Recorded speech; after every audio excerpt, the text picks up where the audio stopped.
Hi hello नमस्ते दोस्तों, this is Raunak sir और मैं आप सबका स्वागत करता हूं आपके प्यारे प्लेटफॉर्म आलसी इंजीनियर पे। यार वो first year engineering Pune university का मैथमेटिक्स 2 जो है ना, बहुत परेशान करके रखा है उसने सारे बच्चों को। बहुत सारे बच्चों के बैकलॉग भी लगे और आगे जाके बहुत सारे बच्चे जब रेगुलर पढ़ाई करेंगे तब भी आपको इस सेशन की बहुत ज़रूरत पड़ने वाली है, क्योंकि आज के दिन में क्या लेने वाला हूं भाई, 2019 का नया पैटर्न और नया पैटर्न का जो M2 का पेपर हुआ था अभी प्रीवियस पेपर यानी कि अगस्त 2022 में, उस पेपर को मैं फुल्ली सॉल्व करके आपके सामने लेके आने वाला हूं। दोस्तों आप सबको पता ही है कि भाई यूनिट 3, 4, 5, 6 हम लोगों का सिलेबस रहेगा, उसमें से यूनिट नंबर 3 के जितने सारे सम्स आए हुए वो सारे सम्स अलोंग विद ऑप्शन हम लोग आज सॉल्व करने वाले हैं। पेन पेपर लेके बैठिएगा और डिटेल में समझिएगा कि हम लोग किस तरीके से एक एक सम को क्रैक करने की कोशिश करेंगे। ठीक है, चलिए शुरुआत करते हैं। आप देख सकते हो यूनिट नंबर 3 का नाम we all know that is known to be as integral calculus. अब इंटीग्रल कैलकुलस में है कौन से टॉपिक यार, बातें बहुत हो चुकी थी कि भाई बीटा फंक्शन है, गामा फंक्शन है, DUIS है, लेबनिट्ज वाला रूल है, एरर फंक्शन है एंड रिडक्शन फॉर्मूला है। अब देखो जो पहला सवाल जो होता है वो MCQ वाला था, जहां पे हम लोगों को एक सवाल आया था और वो सवाल आप देख सकते हो क्लियरली डिपेंडेंट है कि वो रिडक्शन फॉर्मूला का सवाल है। देख सकते हो 0 से लेके π/2 लिखा हुआ है, cos raised to 6x dx का उन लोगों ने हमें आंसर पूछा हुआ है। अब रिडक्शन फॉर्मूला में तीन तरीके के ट्रिक्स थे, एक 0 से लेके π/2 के लिए था, एक 0 से लेके पाई के लिए था और एक 0 से लेके 2π के लिए था। 0 से लेके π/2 में साइन हो या फिर कॉस हो, कोई भी हो, तो उसको कैसे सॉल्व किया जाता है उसकी ट्रिक मैं आपको बताता हूं। मुझे बताइए साइन के पावर में कौन है 6, तो आप 6 को चुपचाप यहां पे लिख दीजिए, उसके छोटे भाई को ऊपर लिख दीजिए, लिखा। अब 2 2 2 2 2 2 से सबको डाउन करिए, यानी कि ये 3 और 1 पे आके रुकेगा, 0 और नेगेटिव नंबर अलाउड नहीं है, और ये यहां पे आके रुकेगा। अब यहां तक आने के बाद ये जो आपकी टर्म है उसकी पावर चेक करना, क्या वो इवन है? यस, 6 इवन नंबर है, तो इवन अगर है तो उसको आपको मल्टीप्लाई करना है π/2 से। बहुत सिंपल सी एनालॉजी है। अब कुछ कैंसिलेशंस होते हैं तो देख लेते भाई, यहाँ पे 2 मिल जाएगा हम लोगों को। टोटल कैलकुलेट करोगे तो देखो ऊपर तो मुझे 5π दिखाई दे रहा है। 5π वाले अपने पास कितने ऑप्शंस बचे, देखो बस 2 ही ऑप्शन है, ऑप्शन 2 एंड ऑप्शन 4 में से। अब अगर नीचे मल्टीप्लाई करोगे 8 और आई थिंक सो क्या क्या हो जाएगा, ये 16 मेरे को यहाँ पे दिखाई दे रहा है, राइट। तो कैलकुलेशन वाइज अगर मैं यहाँ पे देखूँ तो मुझे 8, 16 और ये 2 यानी कि यहाँ पे दिखाई दे रहा है 32। सो 5π/32 देखो कौन सा ऑप्शन है, तो देख सकते हो ऑप्शन 2 इज नथिंग बट आपका यहाँ पे क्या होना चाहिए था, फाइनल आंसर होना चाहिए था। होपफुली जैसे ये 0 से लेके π/2 के लिए किया हुआ है मेरे भाई, मैं वापस बता रहा हूं, जब रिडक्शन फॉर्मूला की बारी आएगी तो आपको 0 से लेके π/2, 0 से लेके π और 0 से लेके 2π, ये तीनों के ट्रिक्स पता होने चाहिए। अब ये ट्रिक्स कहां से पढ़ोगे भाई, जैसे मैंने बोला आलसी इंजीनियर का ऐप है, वहां पे M2 का कोर्स है, उस कोर्स में सारा सब कुछ डिटेल में सिखाया। अगर आपको कोर्स नहीं लेना तो बेस्ट ऑप्शन बताता हूं, टेक्स्ट बुक से पढ़ो यार, लेकिन ये आपको आने चाहिए। इसके ऊपर MCQ आने के चांसेस भी बहुत ज्यादा होते हैं। होपफुली पहला सम MCQ वाला आपको समझ में आ चुका है, आंसर किस तरीके से हम लोगों ने निकाला। अब उसके बाद हम लोग जाते हैं कि क्वेश्चन नंबर 2 यानी कि एक्चुअल में जहां पे यूनिट नंबर 3 पे सवाल आना शुरू होते तो कौन से सवाल आए। सबसे पहला सवाल जो है देख सकते हो डायरेक्टली रिडक्शन फॉर्मूला के ऊपर है। इसका मतलब है I ऑफ n दिया हुआ है, गोइंग फ्रॉम π/4 से लेके π/2 cot raised to n theta लिखा हुआ है। Prove that in is equal to, ऐसे सब कुछ हम लोगों को दिया हुआ है। अब मैं आपको बता दूं यहां पे ना 2 तरीके के सम आ सकते हैं। एक तो आपको देखो अभी यहां पे पूछा हुआ है cot raised to n। Similarly एक और टाइप आता है जहां पे आपको tan raised to n वाला भी सम पूछा जा सकता है। तो ऐसे जब सम पूछे जाते हैं ना तो ऑलवेज रिमेंबर कुछ चीजें जो आपको पता होनी चाहिए, मैं आपको बस यहां पे क्लियरली बता दूं, देख लो समझ में आ रहा है क्या। अगर आपका आयन को आप देख रहे हो तो क्या आपको ऐसे नहीं लगता है यहां पे n है तभी जाके यहां पे आपको कौन सी टर्म दिखाई दे रही है, n की टर्म दिखाई दे रही है। अगर मैं वो चेंज करूं, फॉर एग्जांपल मुझे यहां पे प्रूव दैट में कुछ चीजें दिखाई दी, अगर मुझे कभी n-2 करना हो तो गिवन डेटा के हिसाब से मैं उसको कैसे लिख सकता हूं भाई, π/4 से लेके भाई साहब जा रहे π/2 में, और यहां पे cot raised to कितना दिखाई देगा मुझे, n-2 दिखाई देगा, थीटा आएगा और साथ में क्या आ सकता है, d थीटा आ चुका। अब यहां पे अगर 50 हो तो यहां पे 50 आएगा, यहां पे n है तो n आएगा, 20 है तो 20 आएगा। ये तो बहुत सिंपल सी एनालॉजी भाई जो मैंने आपको यहां पे बता दी। अब सम को कैसे सॉल्व किया जाता है, देखो जो दिया है उसको आयन तो हम लोग लिखेंगे, जैसे ही उसको लिखा आपको सबसे पहला काम क्या करना है पता है। अब देखो हमें किस चीज का डेरिवेटिव या फिर इंटीग्रेशन निकालने में बहुत सही लगेगा, मैं बताता हूं आपको। कॉट की जगह पे कॉट स्क्वायर के लिए, क्योंकि कॉट स्क्वायर को कुछ ना कुछ रिप्लेसमेंट जरूर आती है। आपने थोड़ी बहुत जो ट्रिग्नोमेट्री पढ़ी होगी वहां पे आपने ये जरूर पढ़ा होगा कि यार 1 + कॉट स्क्वायर जो होता है ना, उसको हम लोग लिख सकते हैं as in what cosec square theta के हिसाब से। तो ये कुछ बेसिक एनालॉजी है जो आपको मुझे दोनों को पता होनी चाहिए थी। अब इस हिसाब से मैंने यहाँ पे क्या किया, ऑलरेडी आई ऑफ एन को ब्रेक कर लिया, ये जो कॉट रेस टू एन है उसको ब्रेक डाउन कर लिया। आप देख सकते हो cot raise to n minus two into क्या किया, कॉट स्क्वायर। अब जिनको दिक्कत है उनको बताता हूँ, बेस इंडेक्स की प्रॉपर्टी लगी भाई, n माइनस टू और ये प्लस टू किया तो माइनस टू प्लस टू वैसे भी कटेगा, कॉट रेस टू एन ही मिलेगा, बस उसको क्या किया मैंने यहाँ पे तोड़ के लिखा हुआ है। तो एक cot raise to n minus two की टर्म हुई, एक कॉट स्क्वायर हो गई। अब इसी कॉट स्क्वायर को हम लोगों ने अपना वही फॉर्मूला जो ट्रिग्नोमेट्रिक आइडेंटिटीज का है उसको यूज करके सॉल्व किया। इसका मतलब है कॉट स्क्वायर की जगह पे अब हम लोग लिख सकते थे cosec square theta minus one. तो सिंपली आप देख सकते हो cosec square theta minus one लिख के मैंने इसी आयन को यहां पे दिखा दिया। उसके बाद ये भाई साहब इन दोनों को क्या होना है भाई, मल्टीप्लाई होना है। बहुत बारी लोग ब्रैकेट डालना भूल जाते हैं, आप मत भूलना, यहां पे ये और ये मल्टीप्लाई होगा, साथ में माइनस साइन के साथ वापस यहां पे cot raise to n minus two theta D theta. अब मैं ही आपको एक प्यार से एक सवाल पूछता हूं, क्या आप मुझे इसका जवाब दोगे? आप इसको देखो और जो मैंने आपको अभी अभी बताया उसको देखो। रेंज क्या है, पाई बाय 4 से लेके pi by 2। Cot raise to कौन है, n माइनस टू। यहां पे भी सेम टू सेम है, तो ये जगह पे मैं क्या रिप्लेस कर सकता हूं by what, I of n minus to. अब देख सकते हो मैं इस जगह पे क्लियरली ये जो आपको टर्म दिखाई दे रही है आयन के दो टर्म्स है, उसमें से ये जो दूसरी टर्म है ये क्लियरली मैच हो रही है cot raise to n minus two theta के साथ, यानी कि I of n minus two के साथ। तो ये मुझे यहाँ पे I of n minus two मिला। देखो यार इतनी खुशी, आप देख सकते हो यहाँ पे क्लियरली मुझे मेरा आंसर अब मैच होते हुए दिखाई दिया, यानी कि माइनस साइन और I of n minus to तो आ गया।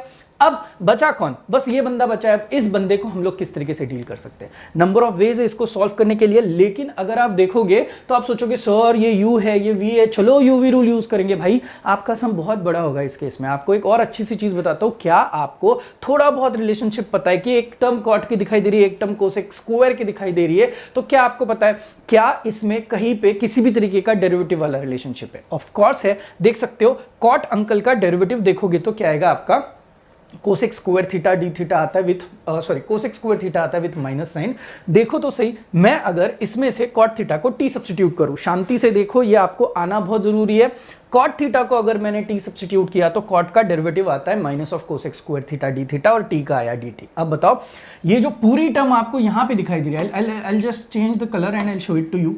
ये देखो ये पूरी टर्म जो आपको दिखाई दे रही है cosec square theta D theta, क्या मैं उस पूरी टर्म को किसी ना किसी तरीके से रिप्लेस कर सकता हूं? ऑफ कोर्स कर सकता हूं।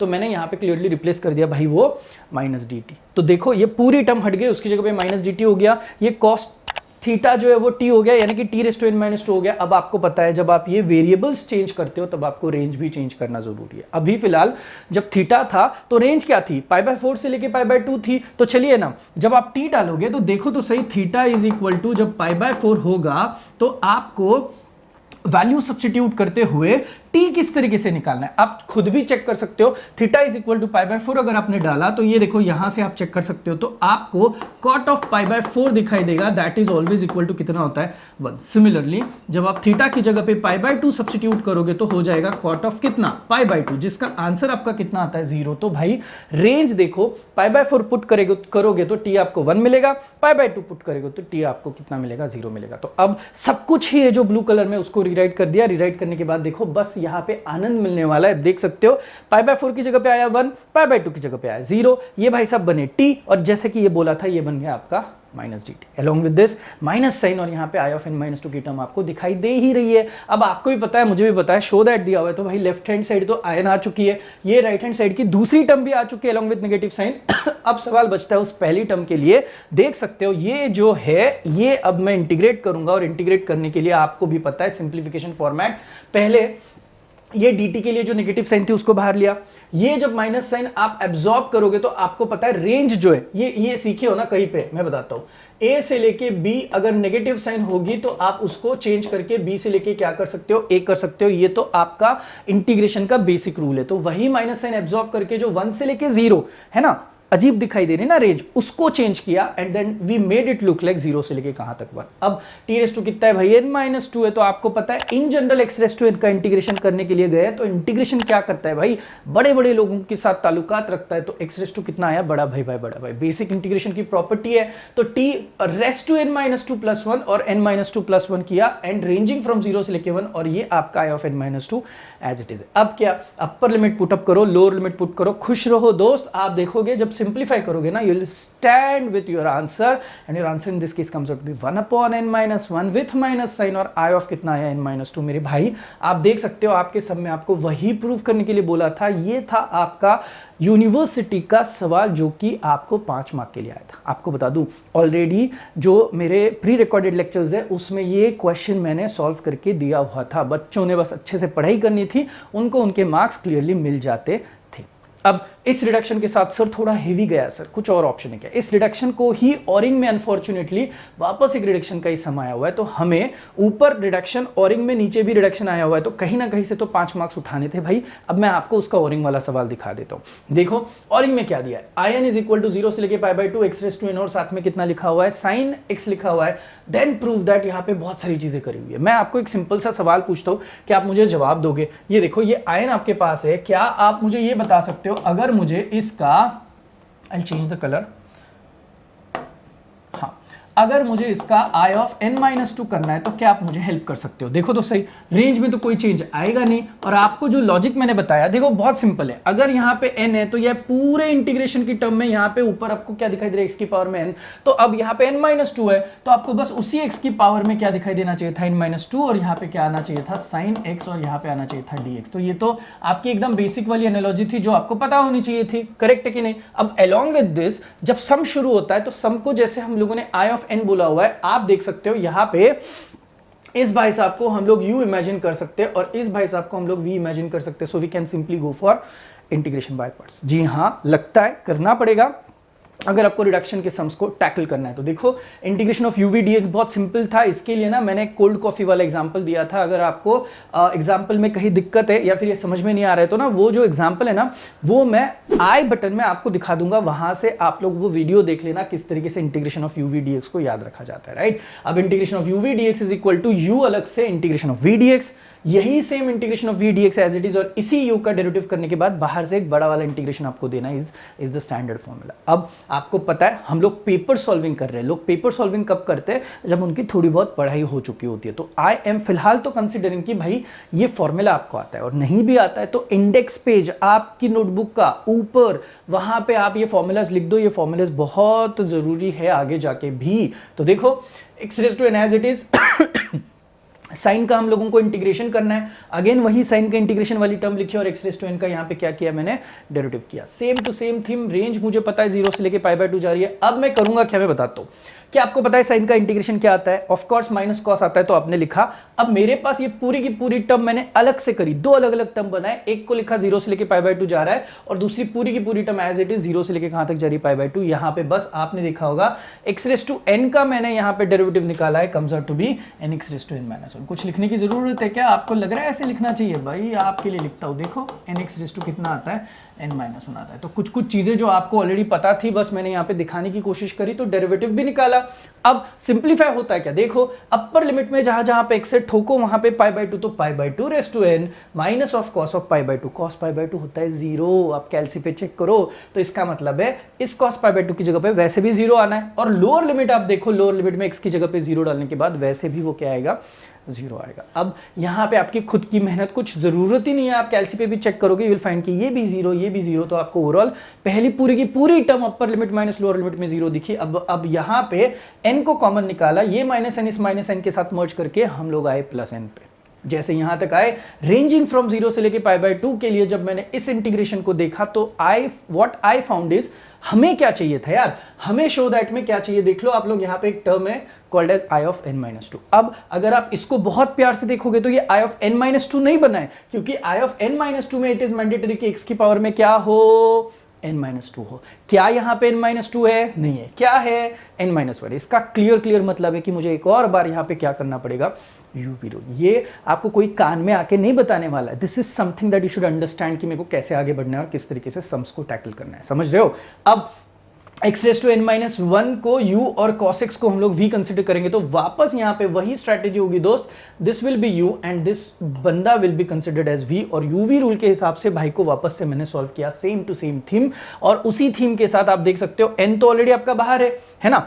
अब जितनी सारी टर्म बची उनमें मैंने क्या किया, देखो n दोनों को इंडिविजुअली दे दिया और इसका एज यूजुअल वहां पे जैसे टर्म बनाई थी ना इंडिविजुअल टर्म 0 से लेके π/2 वाली लिख दी, यहाँ पे n है, साथ में ये x⁻n-1 का डेरिवेटिव क्या आएगा, धक्का मारो स्ट्रेटेजी से n-1 into x of raised to n-2, तो वो यहां पे आ चुका है। तो n आया, n-1 आया, इंटीग्रेशन की टर्म आई, x⁻n-2 आया और यहां पे sin x dx भी आ गया। अब आपको पता है यहां पे upper limit minus lower limit का खेल होगा, जो कि आपको पता है बहुत आसान हो जाएगा। लेकिन अगर इस टर्म को देखोगे तो बोलोगे क्या सर वापस यूवी रूल करना है? नहीं भाई, अब आपका आंसर आ चुका है। क्यों आ चुका है? बिकॉज आप देख सकते हो हमें चाहिए था i(n-2). आप बंदे को देखो और बंदे के साथ साथ जो मैंने ऊपर आपको बताया उसको देखो, क्या ये क्लियर कट रिप्लेस कर रहा है?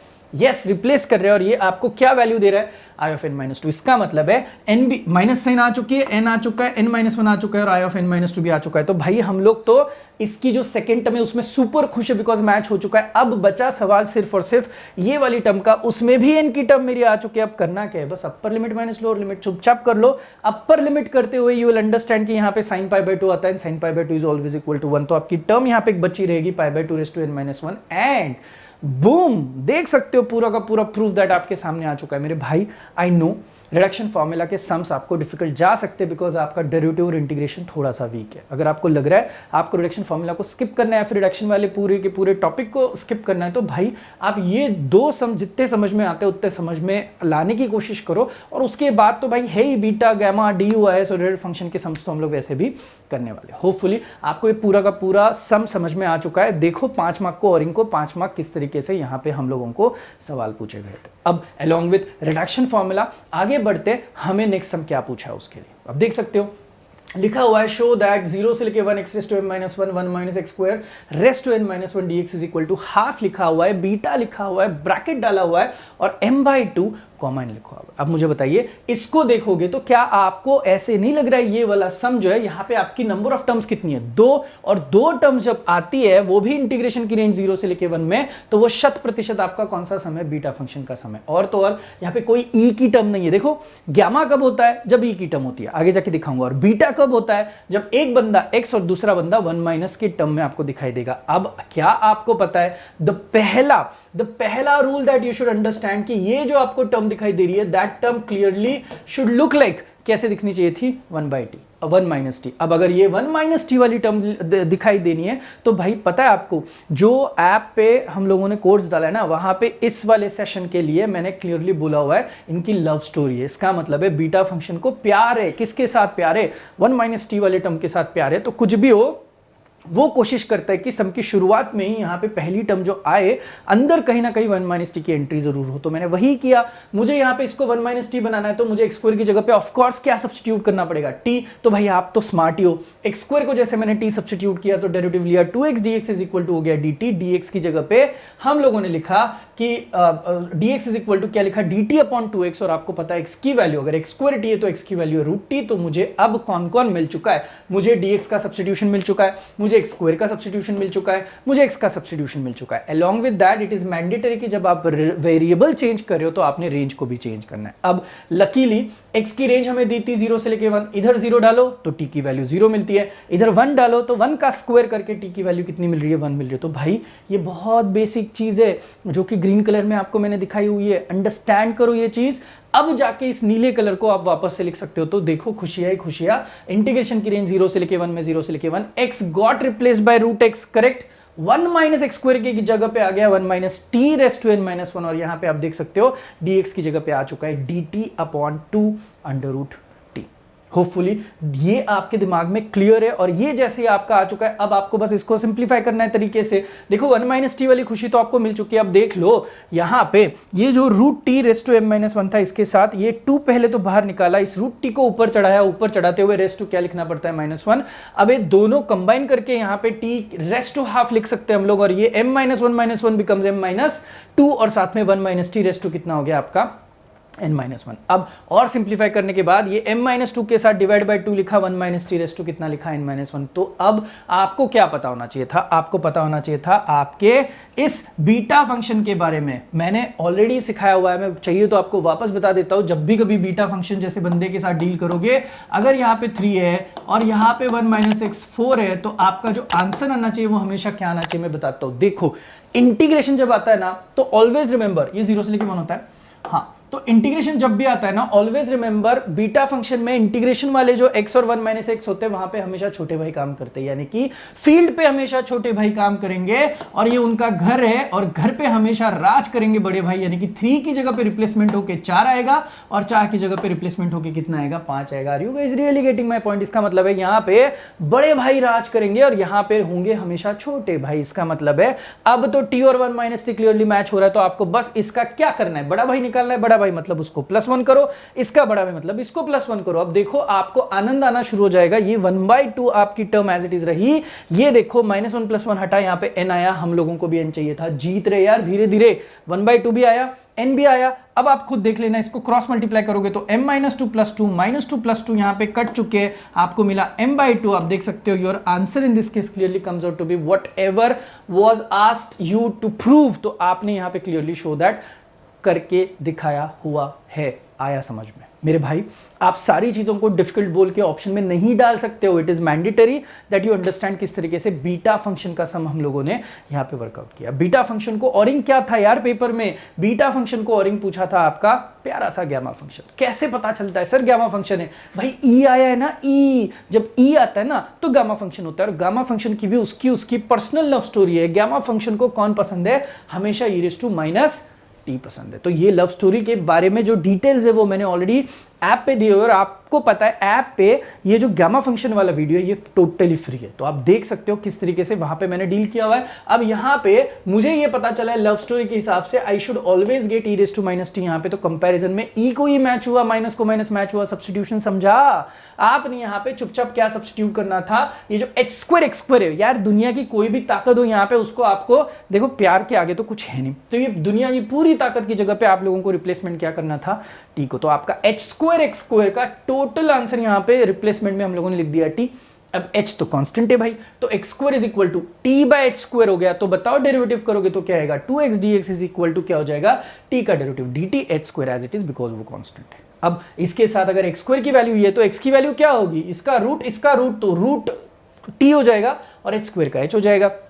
वो वैल्यू यहां पे मैंने सब्स्टिट्यूट करके मैंने अपने लिए जैसे प्रीवियसली किया था उसी तरीके से x रेडी रखा, dx रेडी रखा, और तो और ये जो बॉक्स है ना, वो बॉक्स वेरिएबल जब चेंज होता है तब आपको लिखना पड़ता है। और मैं आपको बता दूं, हमेशा जब भी गामा फंक्शन के लिए काम करते हो ना, गामा फंक्शन हमेशा 0 से लेके किसको एंटरटेन करता है? इन्फिनिटी को। इसका मतलब है ऑलरेडी अगर 0 से लेके इन्फिनिटी है, आप चेक कर लेना, x की जगह पे 0 डाल दो, x की जगह पे 0 डाला तो t की वैल्यू ऑफ कोर्स 0 दिखाई देगी। x की जगह पे इन्फिनिटी डाल दो तो आपको t की वैल्यू वैसे भी इन्फिनिटी दिखाई देगी। तो आप चेक कर सकते हो यहाँ पे आपके रेंज में कोई फर्क नहीं पड़ रहा है, योर रेंज इज सेम। अब ये ब्लू कलर वाले को रीराइट करो तो देखो कितना स्मार्ट दिखाई दे रहा है। सम खत्म, 0 से लेके इन्फिनिटी, ये e⁻t, ये देखो उसको उसका प्यार मिल गया। अब बचे कुचे जो भी है उनके साथ वो लड़ाई कर लेगा। आप देखो dx की जगह पे रिप्लेसमेंट dt अपॉन क्या करना था आपको? 2h√t, dt अपॉन 2h√t मैंने किया। अब ये करने के बाद आपको नेक्स्ट स्टेप में क्या करना जरूरी था? आपको ये 2h को बाहर लेना था, √t को ऊपर चढ़ाना था और e⁻t लिखना है। अब पता है रूट का मतलब होता है रेज़ टू हाफ, एडजस्ट किया। आप देख सकते हो इसके बाद जो बनता है ना वो आपका ओरिजिनल फॉर्मूला बनता है। ये देखो भाई, मैं आपको वापस बताता हूं, अगर आपके पास 0 से लेकर इन्फिनिटी x⁵ और e⁻x dx ऐसा कोई दिया हुआ है टर्म, तो ऑलवेज रिमेंबर दैट इसका आंसर हमेशा देखो फील्ड पे छोटा भाई काम करता है और ये शेल्टर में, गामा शेल्टर में जो रहता है वो हमेशा बड़ा भाई रहता है। यानी कि अगर यहाँ पे 5 आंसर आया तो आपको यहाँ पे गामा क्या लिखना पड़ेगा? 6। तो वैसे ही अगर यहाँ पे -½ आंसर आ चुका है t के लिए तो आपका आंसर आना चाहिए था -½ + 1। वही मैंने यहाँ पे किया, -½ + 1 किया। तो यहाँ पे देख सकते हो मुझे हाफ मिला, और आपको पता नहीं होगा तो मैं बस बता दूं, गामा हाफ की जो वैल्यू होती है that is always equal to होती है √π। और मेरे भाई ये देखो कुछ इस तरीके से हम लोगों ने जो हमें प्रूफ करना था वो उनको फटाक से यहां पे प्रूफ करके दिया हुआ है।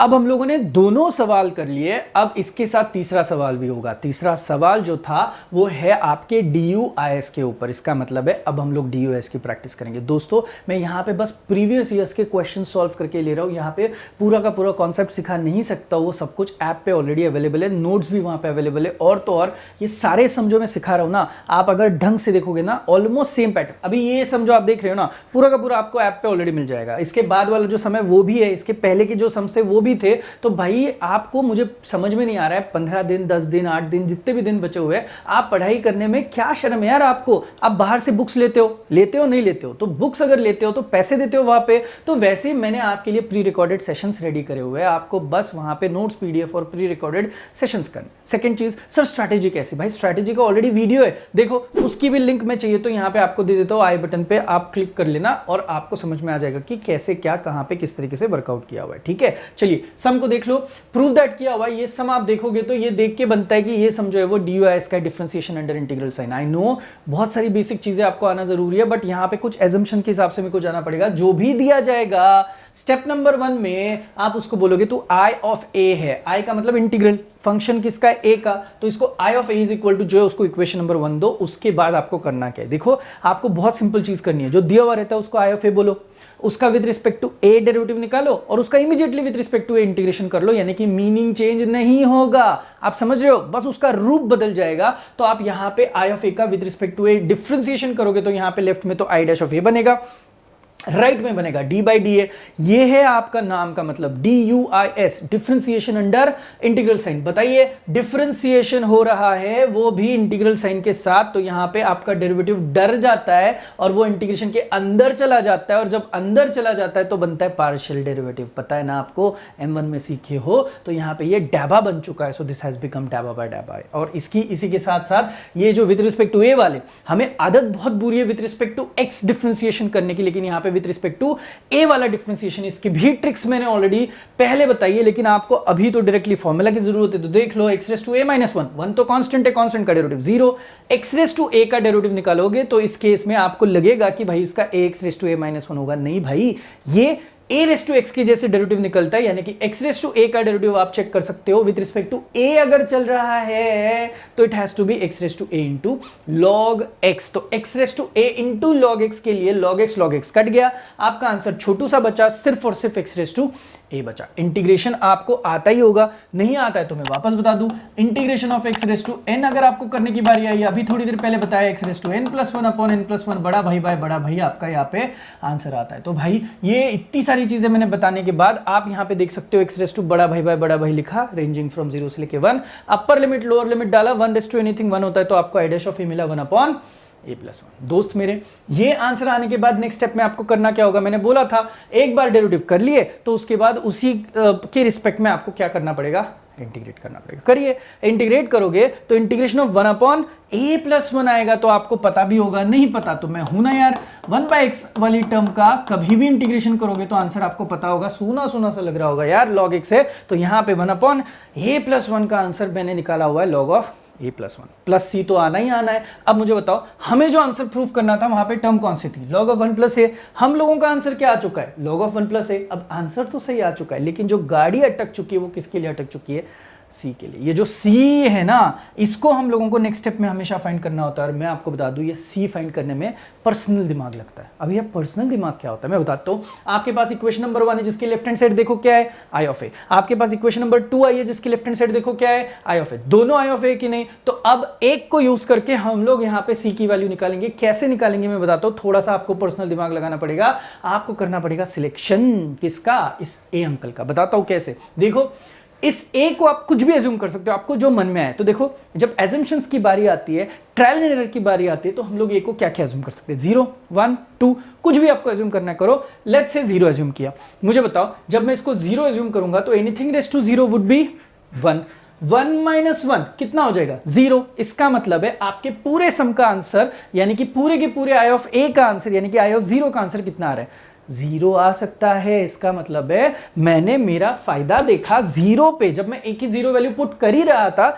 इमीडिएटली मुझे आई ऑफ 0 का आंसर कितना मिला, 0 मिला। अगर ए की वैल्यू 0 डालने के बाद ये बंदा 0 हो रहा है, तो वही ए इज इक्वल टू 0 अगर हम लोग इस इक्वेशन में भी डाले तो भी तो आंसर 0 आएगा। इसका मतलब है आई ऑफ 0 हो जाएगा, ये लॉग ऑफ 0 प्लस 1 हो जाएगा, प्लस सी, ये सब कुछ चल रहा है सी को फाइंड करने के लिए। सर हर एक सम में हम लोगों को ए को 0 सब्स्टिट्यूट करना है क्या, नहीं भाई, ट्रायल एंड एरर है। 0 करो देखो 0 आता है क्या, 1 करो देखो 0 आता है क्या, ए की जगह पे 2 3 4 जो भी आएंगे उस हिसाब से वैल्यू सब्स्टिट्यूट करो। भाई अल्टीमेट गोल क्या है, इस पूरे इक्वेशन 1 का आंसर मेरे को क्या लाना है, 0। अगर मेरे को ढंग से किसको फाइंड करना है, सी को अगर फाइंड करना है तो देख सकते हो। अब यहाँ पे जैसे ही मैंने सब्स्टिट्यूट किया आई ऑफ 0 0, log 1 की वैल्यू भी होती है 0, इसका मतलब है सी की वैल्यू भी मुझे मिली 0। अब सी की वैल्यू 0 मिलने के बाद अपना जो इक्वेशन नंबर 2 है वहां पे ये जो सी मस्त से बैठा हुआ था अचानक से 0 हो जाएगा, और जैसे 0 हुआ देखो आपका सम क्या आया यार, answer. Your answer in this case came out to be log of कितना आया मेरे दोस्त, 1 + a। हेंस प्रूव्ड करके आप यहाँ पे डांस भी कर सकते हो।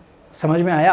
इतना भी डिफिकल्ट नहीं है, मैं बता रहा हूँ। DOS की प्रैक्टिस करोगे ना सच्ची में ये सारे सम्स आपको आ सकते हैं यार। ऑरिंग की बात से अच्छा या फिर ऑप्शंस की बातों से अच्छा है कि आप पढ़ाई करना शुरू करो। समय बहुत कम बचा है और इतने कम समय में इतनी सारी चीजें हम लोगों को करनी है। अब उसी DOS को ऑरिंग में कौन सा सवाल आया, तो भाई ये बहुत फेमस सवाल है। ये आई थिंक मेरे नोट्स में पहला ही सवाल होगा जो मैं हमेशा सिखाता हूँ, ये एरर फंक्शन वाला सवाल है। अब देख सकते हो, शो दैट यहाँ पे इंटीग्रेशन ऑफ a से लेके b e⁻ x² dx is equal to √π/2 bracket डाला हुआ है और साथ में लिखा हुआ है error function b minus error function a करके आंसर निकालना है। अब मैं बताता हूं, यूजुअली जो भी एरर फंक्शन होते हैं, मैं बताता हूं in general error function of x के लिए अगर मेरे को आंसर निकालना है तो हमेशा 2/√π तो होता ही होता है। आपको यहां पे 0 से लेके हमेशा क्या दिखाई देता है, x। लेकिन error function complementary of x जो होता है ना, तो आपकी जर्नी जो है वो लेटर पार्ट में शुरू हो जाती है। इसका मतलब है ये सेम चीज आपकी x से लेके कहां तक जाती है, इंफिनिटी। अब यहाँ पे आपके एलिमेंट्स तो बिल्कुल सेम है, e⁻ - u², e⁻ u², और यहाँ पे आ गया आपका du। अब देखो, जब आप एरर फंक्शन सीख भी रहे हो तो कैसा है, 0 इंफिनिटी और बीच में एक स्टॉप है जो कि x का स्टॉप है। समझ रहे हैं? 0 से लेके x आपका एरर फंक्शन काम करता है, x से लेके इंफिनिटी आपका कॉम्प्लीमेंट्री एरर फंक्शन काम करता है। अब हुआ यूं है, यहाँ पे रेंज देखो क्या दी है, a से लेके b। अब जब रेंज a से लेके b दी जाती है तो सबसे पहला आपको काम करना है कि भाई a से लेके b यानी कि मल्टीपल स्टॉप्स आ रहे हैं, तो आप यहाँ पे ध्यान मत दो, आप जाओ क्लियरली ओरिजिनल रेंज के लिए, यानी कि एरर फंक्शन ऑफ क्या निकाल लो, इंफिनिटी निकालो। अब एरर फंक्शन इंफिनिटी का मतलब है पूरी की पूरी प्रोबेबिलिटी आप खत्म कर चुके हो टिल इंफिनिटी। इसका मतलब है आपका आंसर जो आना चाहिए था वो कितना आना चाहिए था, 1, बिकॉज हाईएस्ट प्रोबेबिलिटी कितनी होती है, 1। अब ना मैं बहुत डीप में नहीं सिखा सकता, वो सब कुछ ऑलरेडी ऐप पे अवेलेबल है। आपको अभी यहाँ पे अगर सीखना है ना तो आपको ये बस याद रखना है, अगर सेम चीज, ये देखो फॉर्मूला यूज करो, x की जगह पे अगर मैंने इंफिनिटी डाला तो यहाँ पे 0 से लेके ऑफ कोर्स इंफिनिटी हो जाएगा। और आपको पता है पूरा का पूरा कर्व आप जब वर्कआउट करते हो तो एरिया अंडर द कर्व का आंसर कितना आना चाहिए था, 1 आना चाहिए था when it comes to probability. तो अब इसमें से हम लोग एरर फंक्शन ऑफ इंफिनिटी नहीं उठाएंगे, हम लोग उठाएंगे बस इतना पैच उठाने के बाद आप खुद मुझे बता दो आपको क्या लगता है मेरे भाई। 2/√π इंटीग्रेशन ऑफ 0 से लेके इंफिनिटी। अब बताओ कितने स्टॉप्स थे रास्ते में, सारे स्टॉप्स डाल दो। सो 0 से लेके इंफिनिटी के में 0 से लेके a में स्टॉप लिया, a से लेके b में स्टॉप लिया, b से लेके कहां तक स्टॉप लिया, इंफिनिटी तक स्टॉप लिया। और आपको पता है राइट हैंड साइड तो ऑलरेडी कितनी है मेरे भाई, 1 है। यहां तक सच्ची में समझ में आ रहा है? अब देखो ये जो आपका 2/√π ये सबको इंडिविजुअली दे दो। मुझे बताओ इसको उल्टा देखो, ये 2/√π 0 से लेके कहां तक था, x, तो आपका आंसर क्या आया था, एरर फंक्शन ऑफ x। अब देखो ये 0 से लेके कहां तक है, a, तो आपका आंसर क्या आना चाहिए था, of course your answer should have been what, error function of a। Similarly ये देखो x से लेके इंफिनिटी है तो आपका आंसर क्या आया, error function complementary of x। ये कहां से लेके इंफिनिटी है, b से लेके इंफिनिटी है, तो आपका आंसर कहां तक आना चाहिए था, error function complementary of b। I know थोड़ा सा हेवी लग रहा होगा, आप चाहिए तो पॉज करके थोड़ा स्पीड कम करके देख लो, एंड आई एम श्योर थोड़ी सी पढ़ाई करने के बाद ही आप ये वीडियो देख रहे हो। समझ रहे हो ना मेरी बात?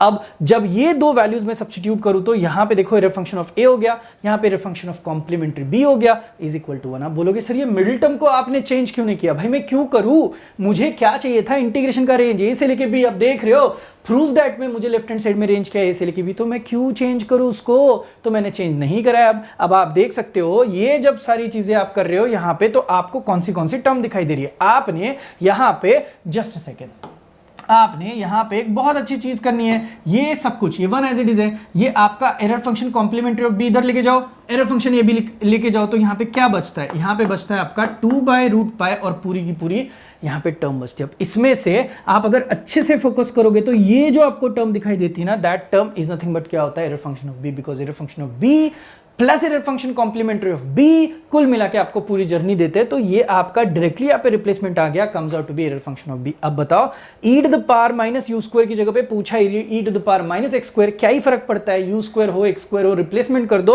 अब आप मुझे बता देना आपका यहाँ पे जो फाइनल आंसर दिखना चाहिए था, ये जो 2/√π यहाँ पे जाके √π/2 बनेगा। और देख सकते हो आपको जो प्रूफ दैट बोला था वो आपको यहाँ पे ऑफिशियली मिल चुका है। भाई देखो, बस आधे घंटे में मैंने ये सारे के सारे सम्स आपको दिखाने की कोशिश करी।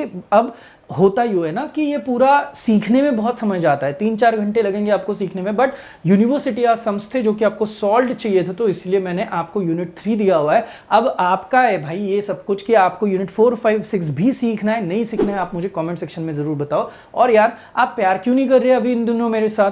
मैं आपको इतनी तरीके से M2 की स्ट्रेटेजी दे रहा हूँ, आपके लिए ऐप रेडी है, आपके लिए कोर्स रेडी है, आपको सिखाने के लिए रेडी हो, अभी मैं प्रीवियस पेपर्स भी लेके आ रहा हूँ। यार थोड़ा तो वीडियोस को प्यार दो, शेयर करो, लोगों को बताओ। आप प्यार करोगे तभी तो मैं आगे बढ़ सकता हूँ ना यार। ये देखो कुछ इस तरीके से मैंने पूरा का पूरा यूनिट 3 अगस्त 2022 का जो लेटेस्ट पेपर था वो आपको सॉल्व करके दिया हुआ है। आपको मुझे पता है इसकी PDF लगेगी, इसकी PDF है ना मैंने ऐप पे ऑलरेडी मैं अपलोड करूंगा, आप वहां पे फ्री डाउनलोड्स या फिर स्टडी मटेरियल सेक्शन में ज़रूर ढूंढोगे तो आपको ये PDF ज़रूर दिखाई देगी। तो भाई प्लीज़ मेरी रिक्वेस्ट है, थोड़ी बहुत हेल्प आप मुझे भी कीजिएगा, लेकिन पढ़ाई करना बहुत ज़रूरी है, समय बहुत कम बचा है। मिलते हैं नेक्स्ट वीडियो के लिए, तब तक के लिए थैंक यू सो मच।